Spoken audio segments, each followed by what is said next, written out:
This is Hidden Killers with Tony Bruschi. Here now, Tony Bruschi. When you look at Bryan Kohberger's behavior before and after the murders, there's a reoccurring theme. Nothing happens on a normal schedule. Not in his movements, not in his planning, and apparently not in his sleep. Newly released jail records show he's up at all hours, pacing, moving, disturbing other inmates. It's not a man burning the midnight oil on something productive. It's a man who, by all accounts, never shuts off. When you factor in the image he's cultivated, pale, brooding, almost vampiric, you start to wonder if the night has always been his real comfort zone.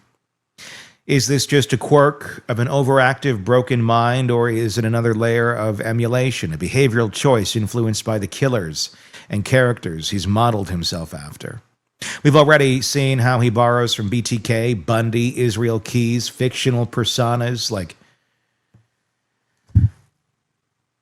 Bates Motel character, Norman Bates, Psycho, and American Psycho as well. Could his nocturnal habits be part of that performance, or are they simply the byproduct of a brain wired or rewired to avoid rest? And then there's the bigger question, what does this pattern mean now that he's in prison? Solitary confinement isn't exactly known for promoting mental health. For some, it's a slow erosion of stability. For others, it's an amplifier for whatever was already there. Does someone like Kohberger break down under the isolation, or does he burrow deeper into it himself, feeding the same compulsions that brought him here in the first place? From there, we'll pivot to something else that's been gnawing at investigators and observers alike, a break-in at a sorority house months before the Idaho murders. A man with a knife masked standing over a woman's bed until she fought him off, unsolved. No official tie to Kohberger, but eerily similar in both risk and audacity. Let's get into this with retired FBI Special Agent Robin Dreeke and former chief of the Counterintelligence Behavioral Analysis Program. Let's talk about Kohberger's sleeping habits, because you brought that up. You brought up earlier, he doesn't sleep, and that's what we've been hearing in newly released documents about his time in jail. This guy, I didn't know you could be up in jail late at night. I thought they kind of made you go to sleep, but I guess they don't. So he's up, he's disturbing the other inmates because he's moving around, he's doing stuff. I mean, it's you look at Kohberger and he's fairly vampiric. When you just his image, the vibe he gives off. What do you make of that? I mean, and is that a common thing amongst killers that of the past? Is he emulating someone? I wonder about that. I haven't really dug into that. I don't know. Of staying up late and whatever the hell he's up to, he's doing it in odd hours. He's not necessarily doing it in daylight, it seems. I think that just goes to, again, pure conjecture on this one too. I just think his brain is so broken, the chemical imbalances in there, it throws off everything, because sleep is regulated mostly by melatonin and our body's natural rhythm. He doesn't have one probably. And so it throws it all off. Plus, I mean, you can't even imagine what the hell's going on in that brain. The kind of machinations it's going through and running through and scenarios it's running through. Because again, that he fixates on things, as we've seen. He's OCD in a lot of things he does, and so that's probably what's happening in that brain. Is it just gets wound up and just keeps going, probably around really inane things that aren't going very far or effective at all. Because if you think about it, here's someone that's up all the time, studying so much, and he still sucked at what he did. Yeah. Is prison going to bring, how do you think prison's going to affect Kohberger? If he's, because obviously he's only been there for a little while. I know he's been in jail, but this is prison. And he's in solitary confinement right now and will be for the foreseeable future. That can do a number on a lot of people. Look at Richard Allen, the man accused of being the Delphi murder, which obviously we don't agree with, but that threw him for an insanity, made him psychotic. He was suffering psychosis. He was eating his own feces. He was running his head into a wall. And he wasn't even convicted yet, but that's a whole other story. That can mess with you. Do you think this is going to be something that Kohberger thrives in because it's a very bizarre, unhealthy than the norm situation, and most would really hate this? Or is this something where this is going to make him, more deep in some ways in terms of his thinking, because it allows him more time to just focus on his madness? Or is this really going to exacerbate his madness and make it come to light of just how utterly crazy his thinking is if he tries to speak aloud at some point? Boy, it's hard to say. I only know the effect of isolation on a healthy brain and healthy people, as we've seen with Richard Allen, but also throughout time. The first explorers in the Arctic or anywhere in the world, or even people that get stranded on islands, it shows the effect of us emotionally. That's why they do these great studies all the time of prolonged space travel. If we ever want to go to Mars, they do a big study in this, because psychologically it takes a special kind of person to be able to handle that. On a broken brain, though, there's so many different kinds of broken brains. I don't know what that would do. I definitely after this, I'm going to take a deeper look at the research. But here's what I don't think will happen. He doesn't have deep thoughts. He doesn't strike me, because he's so hollow. He's so empty. If he is as high on psychopathy as he appears to be, that there's not a lot going on in there. I don't think isolation is going to give him any kind of life epiphany where there's going to be an aha moment. I mean, just look at the other serial killer. Again, he's not a serial killer technically. He's just a mass murderer because he killed 4. But you look at other mass murderers that became serial killers. They haven't had, a lot of them haven't had this profound, life-changing, life-altering, like Malcolm X did when he went to prison, kind of moment where like we studied, we became better human beings, we took the opportunity. I don't see that happen with Kohberger at all. I think he's going to either remain completely the same, or it's going to break him further.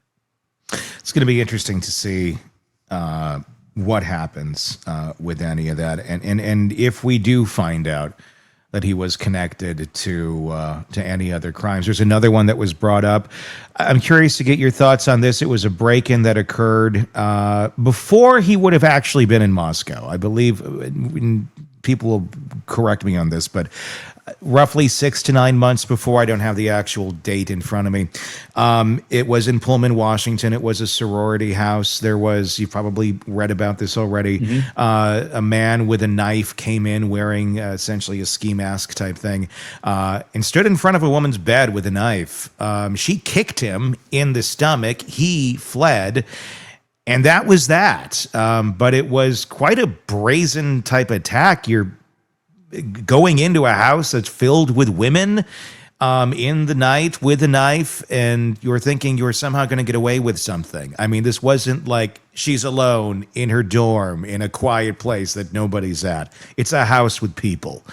Granted, this was a house with people that he killed, almost everybody in and got away. But that's what was also interesting about it, is it does kind of have some parallels of a lot of guts or just really bad calculations and very poor choices for targeting something like that. But again, quite a bit before he would have officially moved there. We don't have anything that says he was in that area of the country at that point in time. Right. But curious nonetheless. Yeah, it's definitely curious. I'd be curious whether...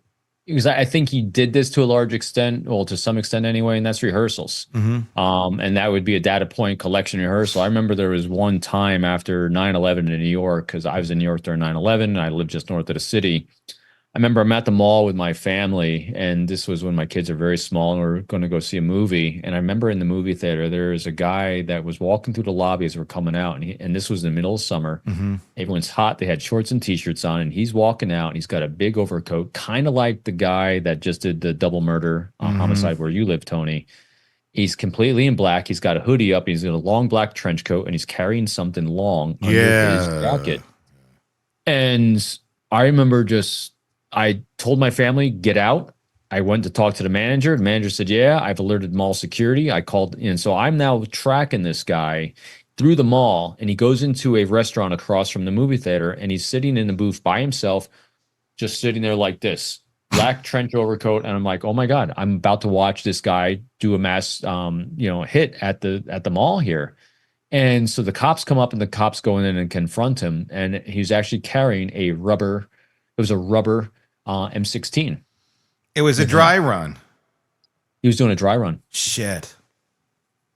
So the possibility of someone like Kohberger or Kohberger himself doing dry runs ahead of time to gain data to find out what the response time is, see what the effect of people is. Because seeing the effect that he has in a house, whether it's Kohberger or someone else, looking menacing, how long does it take for someone to do something about it? Would they say something about it? How long does it take for cops to respond to a complaint like that? Because that then gives him data how long he has to escape. And so criminals doing dry runs like that, that's pretty common. Well, I don't know how common it is. It's what they'll do. And he was checking the police scanner right before he did this. I'm gonna guess that wasn't the first time he checked the police scanner. I'm gonna guess that he was checking it that night. I don't know what that would have told him about that night, if they were just in the general area or if there was other calls they were focusing on or what.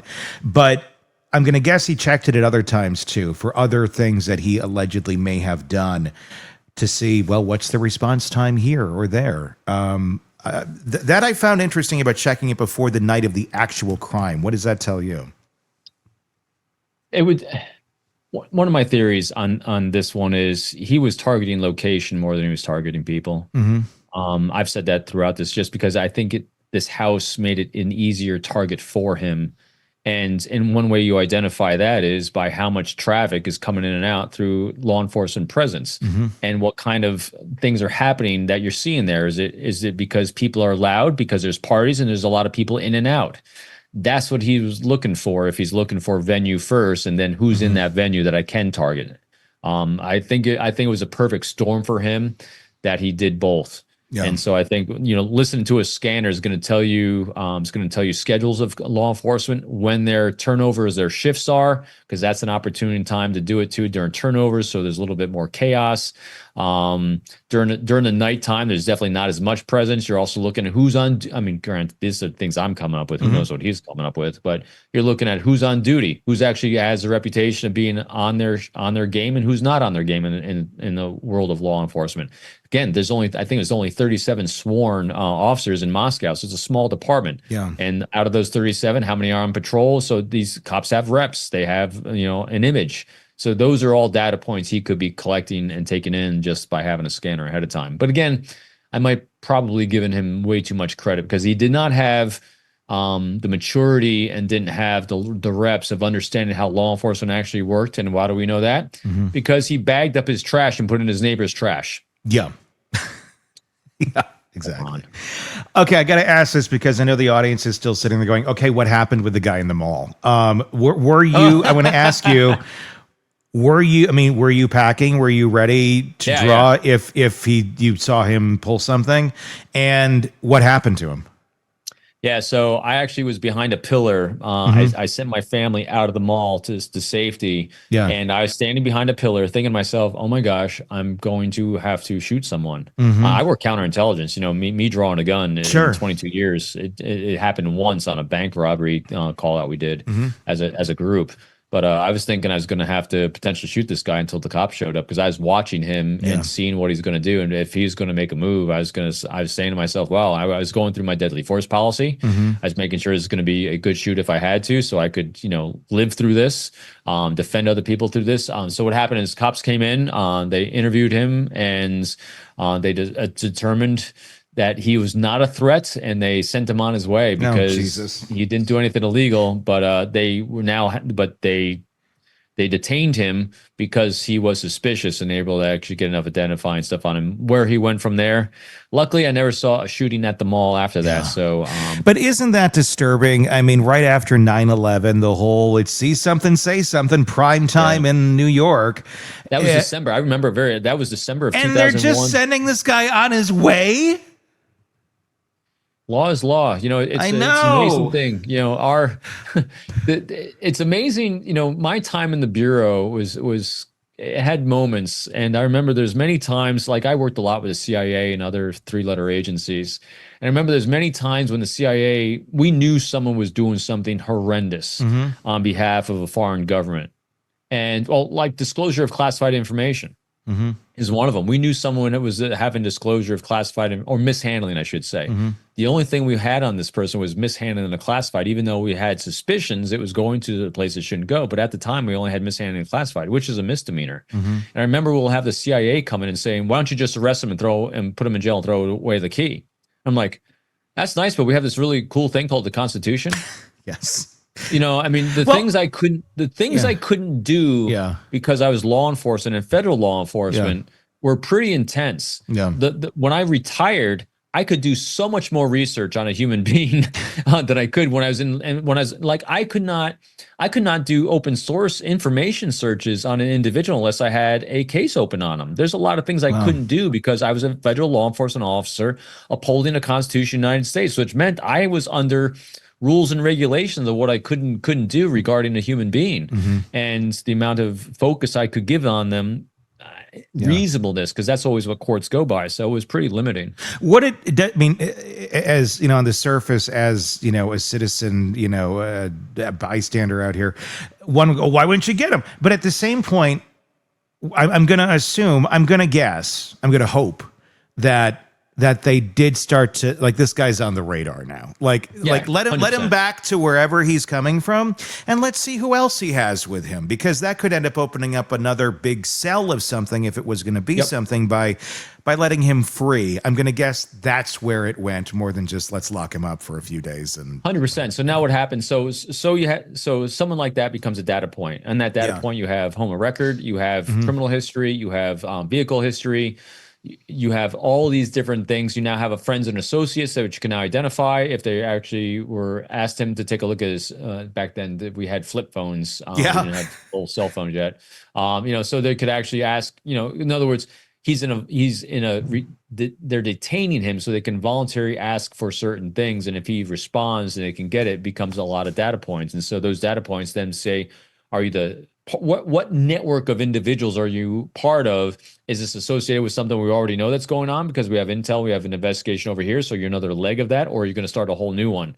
So it's not just like they let him go, or we let anyone go after someone displays suspicious activity and it's just a dead deal. Sure. No, if we see this in cases, when people let that stuff go, then when something horrendous happens, someone says, all the red flags were there, why didn't law enforcement do something? Since I never heard of anything coming back to this again in a negative way, it meant they used that data in a productive way to shut down whatever it was, or this guy was just a lone wolf moron out doing something stupid that day, testing law enforcement because he's a pain in the ass. True. There's a lot of stupid out there in the world, and he might have just been one of them. Yeah, I mean that's the other. It's not always as deep and dark as we think. Sometimes it's just as deep and dark as someone's bedroom and their dark closet and whatever the hell they're conjuring up. If there's one thing Robbins made clear, it's that patterns don't happen in isolation. Even as simple as staying up all night can be a data point. One more piece in the profile of a man who doesn't operate like the rest of us. In Kohberger's case, that lack of rhythm might be chemical, psychological, or performative. But whatever the cause, it creates more time for fixation, more time for obsessive thinking, and more time for rehearsal. And rehearsal may be the thread that ties it all together. The sorority break-in, if it was him, feels like a lower stakes test of a high-risk skill set, an opportunity to measure reactions, clock police response times, and refine his own tactics. Robbins' comparison to dry runs in both criminal and counterintelligence world is chilling in its practicality. Sometimes the point isn't to commit the crime that day, but to collect every possible data point for when you do. That mindset dovetails with the police scanner activity we know he engaged in before the murders. If you're willing to listen in, track routes, and learn who's on duty, and when you're thinking like someone who sees law enforcement as just another variable to manage for all this sloppiness in certain areas, that level of preoccupation with timing and venue shows an ambition that outpaces his actual skill. Maybe that's the most important takeaway. Kohberger may not be the criminal mastermind some initially feared, but he's also not just a guy who snapped one night. Between late nights, the possible rehearsals, the scanner monitoring, and the meticulous, if imperfect, attention to certain details. Then there's an arc here, one that likely started long before November 13th, and one that, if fully mapped, might still connect to other incidents we haven't yet linked him to. The reality is that with 4 life sentences, there's little incentive for law enforcement to spend the kind of resources it would take to chase down every loose thread. Which means that if the dry runs, if they were, the scanner logs or the nocturnal pacing point to something more, it may be up to researchers, journalists, and yes, the true crime community to keep pushing for answers. Because if the past is any indicator, Bryan Kohberger isn't done living in his own head. The question is whether at some point he decides to start talking, and what we'll learn if he does. Tell me your thoughts in the comments section on YouTube. If you're not already there, search Hidden Killers with Tony Bruschi, and you will find us there. Same search can be done on any podcast platform, so you can take us with you on the go. Let me know your thoughts, though, in that comment section. Very curious about all of that. Robin brought up a lot of really interesting points. Until next time, my name's Tony Bruschi. We'll talk again real soon. Want more on this case and others? Then press subscribe now and don't miss a moment of true crime coverage from Tony Bruschi and the Hidden Killers podcast.